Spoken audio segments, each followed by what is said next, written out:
हाँ जी यहोवा का बाड़ी वन को हिला देती है। जी। यहोवा का देश को वन को भी कपाता है। सुनिएगा, यहोवा की वाणी जो है आग की लपटों को भी चीरती है। मतलब कह सकते हैं कि परमेश्वर आग की लपटों को आपने पढ़ा हो, जो सदरक मेशक अबेदनगो थे उनको आग की भट्ठी में डाल दिया गया। प्रवचन में लिखा है कि आग उनको जला नहीं पाई। कई बार आग को भी परमेश्वर कंट्रोल करता है।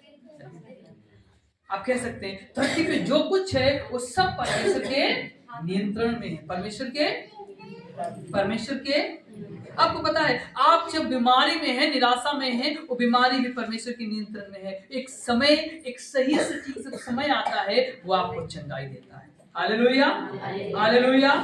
आप जो कुछ देख रहे हैं सब कुछ उसके नियंत्रण में है। ऐसी कोई चीजें नहीं है आपको लगता है कि परमेश्वर आपके प्रति कुछ नहीं कर रहा है, और परमेश्वर आपके प्रति कुछ कर रहा है। और जब सफल काम कर लेगा, जब वो टाइम आएगा तो आपको पूरा दिखेगा, यस परमेश्वर आपके जीवन में बड़े काम किया। Hallelujah, hallelujah. वास्तव में वो परमेश्वर है जो छोटे से दाने को उगाकर अंकुरित करके उसे बहुत फलवंत करता है ना? अब पता है किसान की ये अपना अनुभव है कि वो बोने के बाद में उसको इतना अनुभव रहता है कि 5 दिन या 7 दिन या 10 दिन में रब्बी जो है वो जगने लगता है। जो गेहूं है वो क्या करता है, आपको फोड़ता है। ये आप लोगों का ऐसा अनुभव 10 दिन के बाद या 15 दिन के बाद या जो भी आपका समय निर्धारित होता है, तो 10 से 12 दिन के बाद जो वो गेहूं होता है वो अंकुरित होता है। आपको पता है जब आपका इतना अनुभव जीवन जीकर आपने सीख लिया कि गेहूं कब उग रहा है, सोचिए वो तो परमेश्वर है जिसने सारी कायनात को बनाया है। वो जानता है आप कब उगेंगे, वो जानता है कि आपकी परिस्थितियां कैसे जाएंगी, वो जानता है कि आपको सुख कब मिलेगा, वो जानता है आपके परिवार में आनंद कब आएगा, वो जानता है कि आप सुंदरता के साथ में कब जीवन।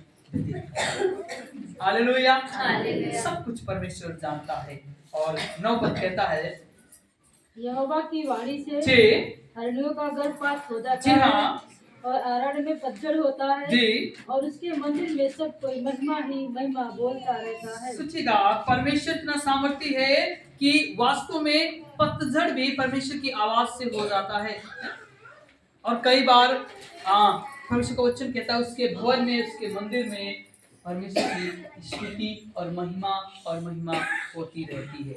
हालेलुया। आपको पता अगर हम आप भी महिमा नहीं करेंगे तो बहुत सारे लोग कर रहे हैं। हम आपका भी कुछ ना कुछ अगर बंद हो जाएगा तो फिर भी प्रदेश में, देश में बहुत सारे लोग हैं जो परमेश्वर की स्तुति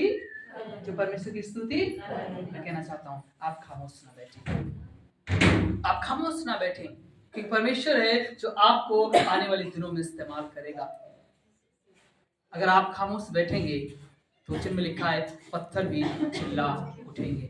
इसका मतलब है आप घर में हो आप प्रार्थना करें, आप मीटिंग्स में हो आप प्रार्थना करें, आप रास्ते में जा रहे हो प्रार्थना करें, और आप प्रार्थना करते करते ही एक विजय जीवन को प्राप्त कर सकते हैं, ताकि आप एक अच्छे जीवन को जीने पाए।